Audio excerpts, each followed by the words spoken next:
Welcome to Sweet Life Beat Life. We hope this video helps. You start by creating the project and adding the Applet class so the environment is ready. Once done, make sure your class extends Applet or JApplet and that required imports are present.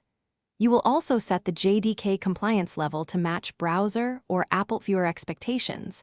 Mismatched versions cause runtime errors.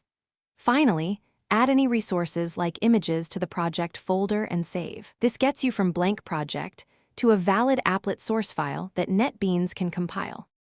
You now compile and test the Applet locally so you can iterate quickly. First, perform clean and build to ensure compiled classes are fresh. Next, create a minimal HTML wrapper that references your Applet class and any width/height attributes. Then run Applet Viewer from Netbeans or the command line to see the applet. This avoids browser security constraints.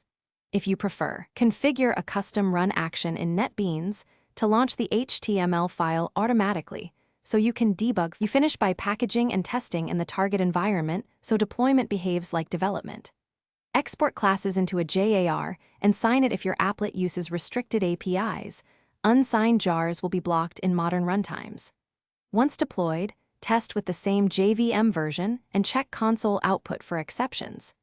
If things go wrong, make sure ClassPath and JDK versions match, clear the applet cache, and rerun Applet Viewer. That single troubleshooting step fixes most surprises quickly. Thanks for watching. Consider subscribing if we helped you.